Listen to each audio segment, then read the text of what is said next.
Olá, muito bom dia. Muito obrigado mais uma vez pela sua companhia. Está começando mais um programa Agronegócio e eu desejo a você um dia de muita paz e muita saúde. E no programa de hoje, nós vamos comentar da colheita da soja, que de maneira geral segue sua trajetória em meio às condições climáticas que ora têm atrapalhado em algumas regiões. Vamos comentar também de uma fala do ministro Fernando Haddad, que disse que a inflação está sob controle. Você vai ver que Goiás tem uma região rica para a produção de alimentos em grande quantidade, que é o Vale do Araguaia. E você vai ver como se comportou o mercado formal do leite aqui no Brasil. E eu vou conversar com o Enilson Nogueira. Ele é agrônomo, analista de mercado da Celeris Consultoria. E nós vamos falar dos impactos que o novo comando nos Estados Unidos pode gerar no agronegócio brasileiro. O programa Agronegócio já está no ar.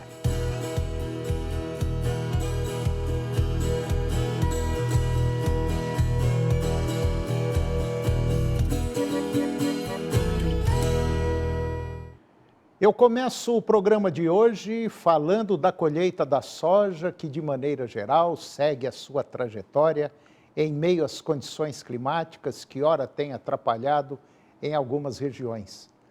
A colheita de soja ela vem se intensificando no Brasil, o que tem elevado a liquidez no mercado spot, ou seja, negociados para entrega imediata. Ainda assim, pesquisadores do Centro de Estudos Avançados em Economia Aplicada, o CEPEA, indicam que parte dos consumidores evita comprar grandes volumes na expectativa de preços menores no próximo mês, tendo em vista a possível safra nacional recorde. Lá na Argentina e no Paraguai, os pesquisadores do CEPEA relatam que o avanço das colheitas começa a evidenciar uma produção menor que a apontada até o momento. E a produção mundial de soja da safra 24-25, ela foi revisada negativamente pelo Departamento de Agricultura dos Estados Unidos neste mês, com uma queda de 0,8% frente ao relatório anterior, indo para 420 milhões e 700 mil toneladas, devido sobretudo aos impactos do déficit hídrico nos dois países que prejudicaram o desenvolvimento de parte das lavouras da oleaginosa. E agora vamos comentar de uma fala do ministro Fernando Haddad, que disse que a inflação está sob controle. O atual nível de inflação aqui no Brasil está relativamente dentro da normalidade, disse o ministro, para o Plano Real. O ministro falou também que, em conferência lá no Fundo Monetário Internacional, na Arábia Saudita, ele disse que avaliou que o Brasil deixou para trás o período em que a inflação estava em torno de 2 dígitos. O Brasil tem feito um trabalho tentando encontrar um caminho de equilíbrio e sustentabilidade, mesmo em fase de um ajuste importante. O Brasil deixou uma inflação de 2 dígitos há 3 anos. Hoje, nós temos uma inflação em torno de 4 a 5%, que é uma inflação relativamente normal para o Brasil, desde o Plano Real. Há 26 anos, disse o ministro Fernando Haddad, no painel, um caminho para a resiliência dos mercados emergentes. Apesar de estar em 1 dígito, a inflação estourou o teto da meta em 2024 e deve fazer o mesmo agora, neste ano, de acordo com o mercado financeiro. Segundo o Boletim Focus, que é uma pesquisa semanal do Banco Central, com instituições financeiras, a inflação oficial pelo Índice Nacional de Preços ao Consumidor Amplo, o IPCA, deve encerrar 2025 na casa de 5,6%, mais de 1 ponto percentual acima do teto da meta de 4,5%. No ano passado, o IPCA ficou em 4,83, também acima do teto de 4,5%. E depois diz que está tudo sob controle. Com base na legislação, o Banco Central enviou uma carta em que justificou o estouro da meta com base na alta do dólar, problemas climáticos e aquecimento da economia. Pelo sistema de metas contínuas de inflação, a cada 6 meses, o Banco Central terá de enviar uma carta caso a inflação em 12 meses supere a meta de 3%, com margem de tolerância de 1,5 pontos percentuais para cima ou para baixo. E agora você vai ver que Goiás tem uma região rica para a produção de alimentos em grande quantidade, que é o Vale do Araguaia. Considerada a nova fronteira agrícola do estado de Goiás e também da região centro-oeste, a região do Vale do Araguaia já produz cerca de 10% da safra de soja e 15% da safra de milho aqui do nosso estado. Em território goiano, a temporada 24-25 está prevista em 36 milhões de toneladas, a maior na história do agronegócio do estado. O governo anunciou o projeto de duplicar a rodovia estadual GO 164, que faz a ligação do Vale do Araguaia, a partir de São Miguel do Araguaia, até o sul e o sudoeste goiano.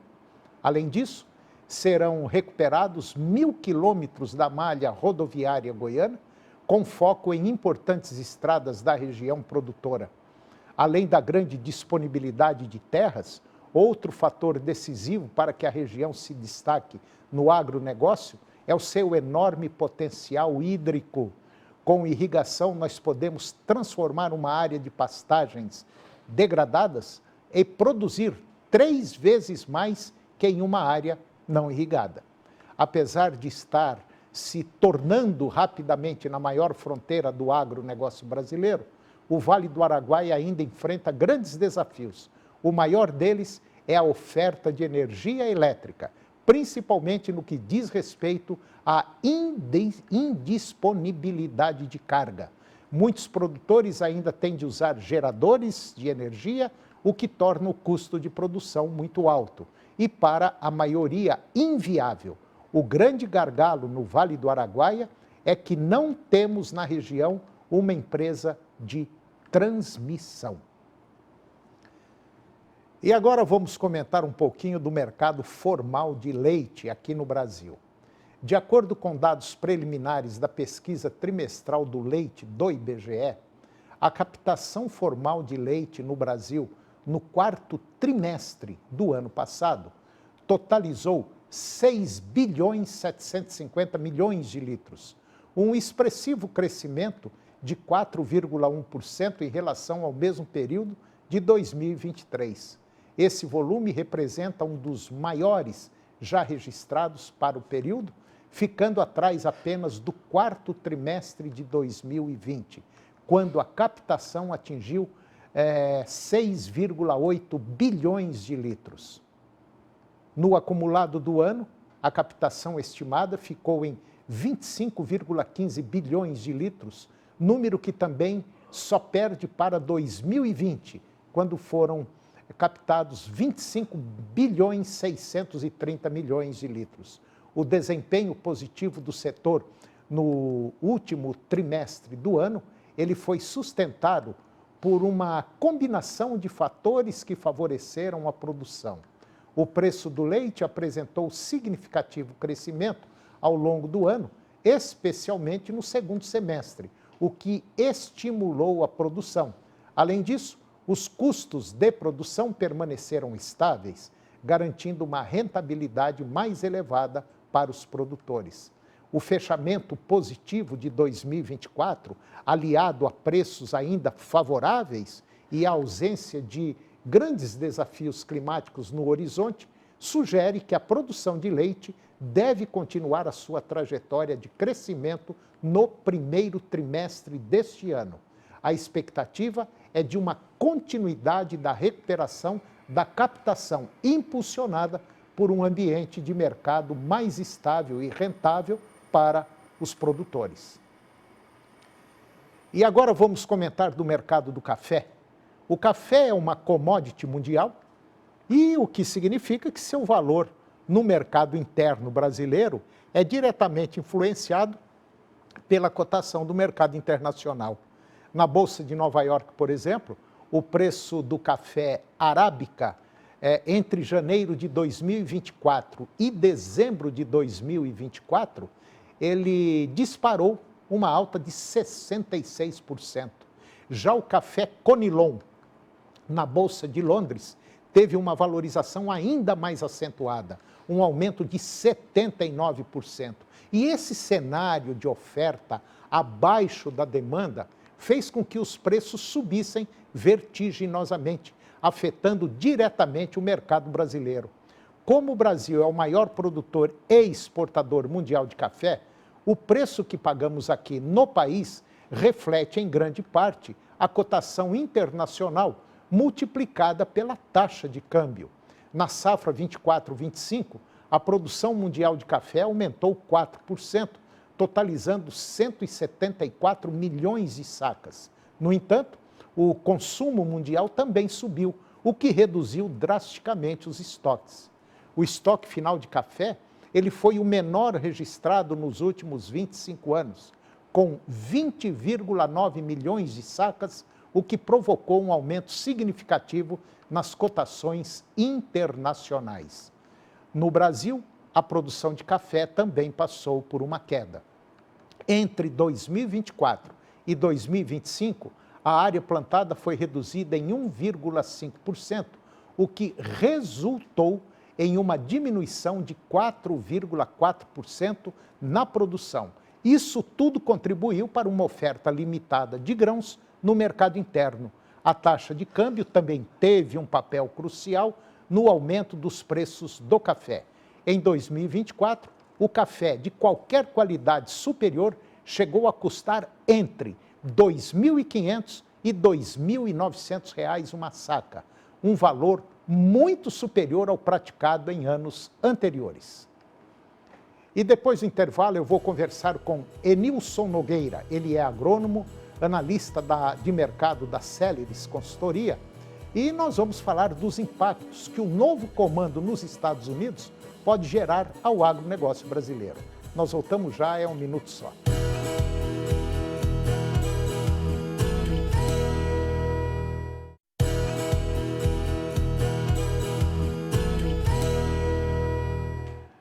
Nós estamos de volta e agora nós vamos falar do mercado da carne bovina para exportação. O mercado de exportação da carne bovina, ele segue aquecido, com a segunda semana de fevereiro, registrando assim um desempenho até mais dinâmico. As embarcações totalizaram 52.400 toneladas, com uma média diária de 10.500 toneladas, avançando aí 10,7% frente à semana anterior e 13,23% acima do mesmo período de 2024. A projeção para o fechamento do mês, ela indica um volume exportado de 195 mil toneladas, um crescimento de 9,2%. No entanto, o preço médio caiu 0,2% em relação a janeiro de 2025, atingindo aí 4.950 dólares por tonelada.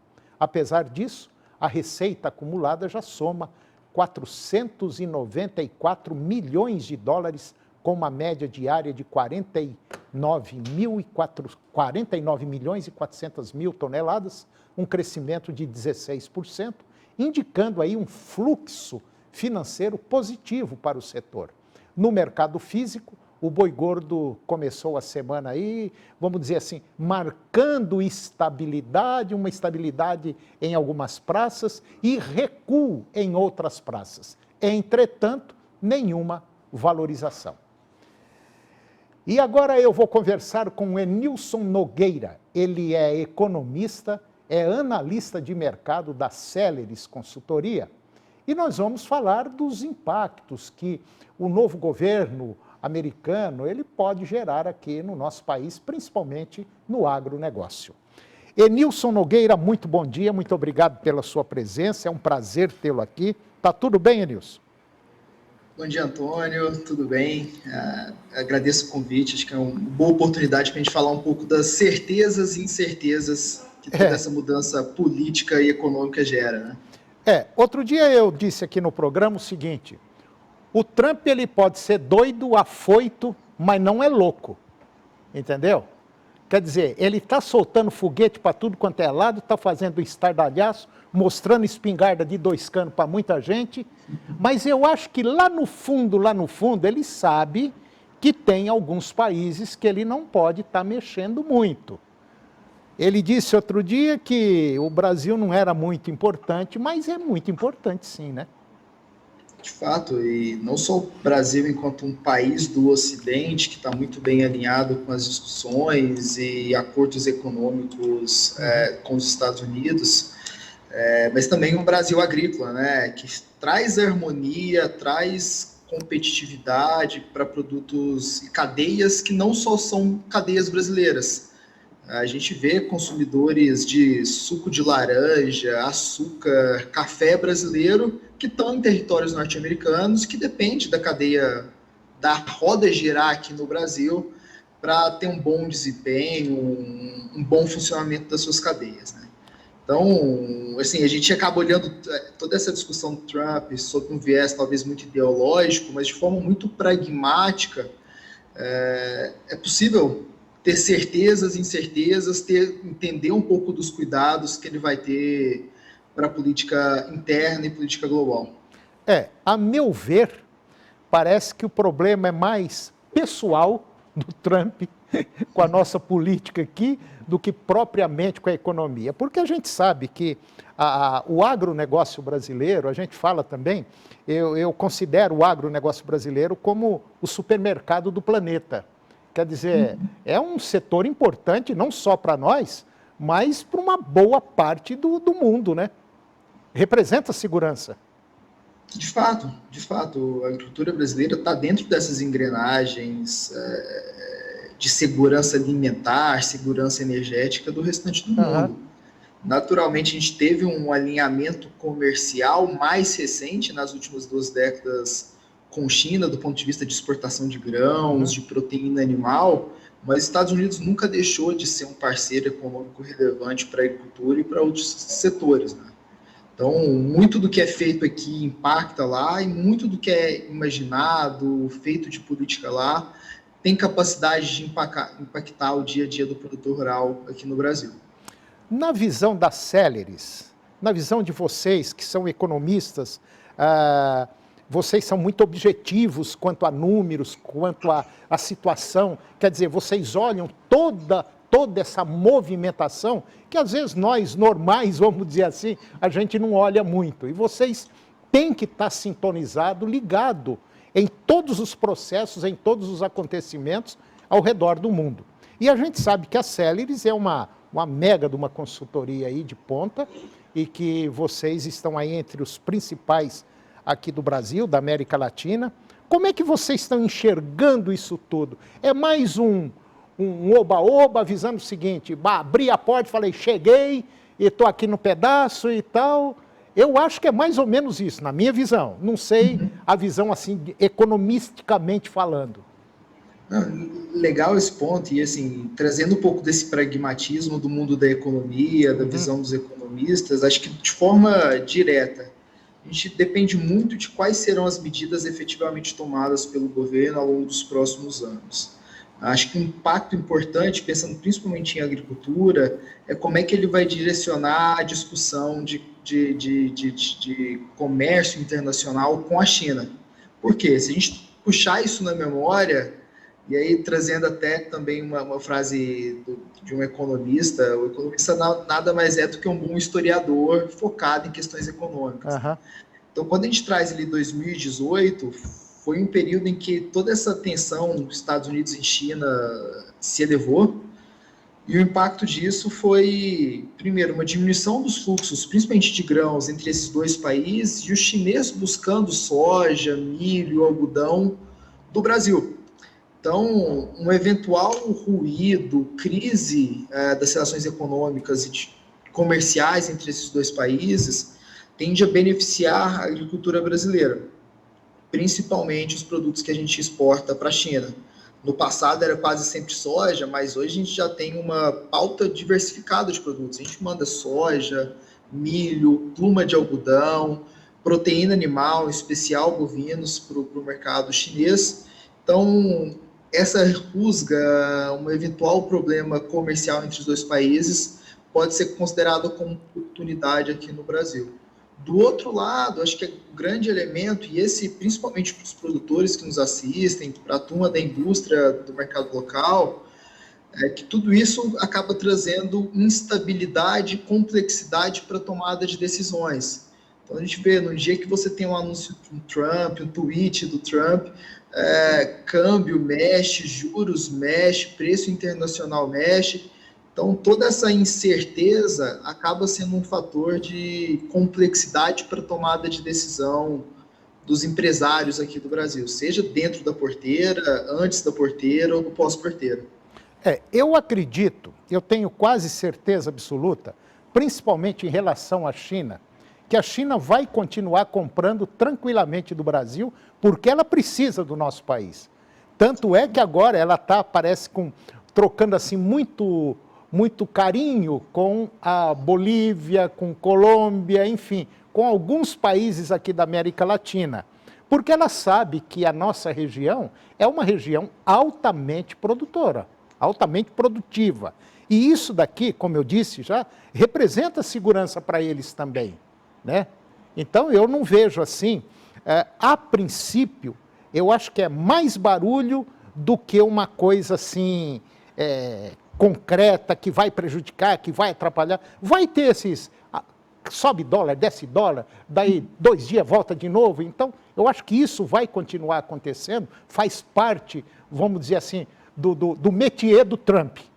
Parece que o negócio dele é armar confusão, mas ele sabe que não pode partir para a briga. E eu acho que vai sobrar uma boa parte positiva para o nosso país, sim. De fato, e tudo isso faz sentido, né? O regulador chinês, o político chinês, ele está preocupado com segurança alimentar, Sim. Segurança energética, com acesso a produtos. E o fato do Brasil, primeiro, já ser um fornecedor confiável, de longa data da economia chinesa facilita, e o fato também do Brasil ter uma política, uma geopolítica, uma política de relacionamento comercial mais estável, mais confiável, também facilita. Para a cadeia de grãos, agrícola, de qualquer produto da agricultura brasileira, quanto mais avançar num mercado justo, numa demanda crescente, melhor para a gente enquanto produtor. Sim. Então, nos parece que a nossa política é um pouco sonsa, sem muita convicção, mas é justamente nesse discurso de boa vizinhança que a agricultura brasileira consegue, claro, ter todas as vantagens que tem dentro da porteira e conseguir acessar mercados diferentes. O chinês é muito importante, o europeu é muito importante, outros países asiáticos entram nesse rol de países importadores, e o Brasil só tem a se beneficiar desse cenário de comercialização, de troca ou multa de produtos. Na verdade, eu tenho mais medo da nossa política interna, do jeito que está, do que a política do Trump. Eu acho que aqui está mais perigoso do que a política lá fora. Aqui dentro, sim, pode atrapalhar e atrapalhar muito.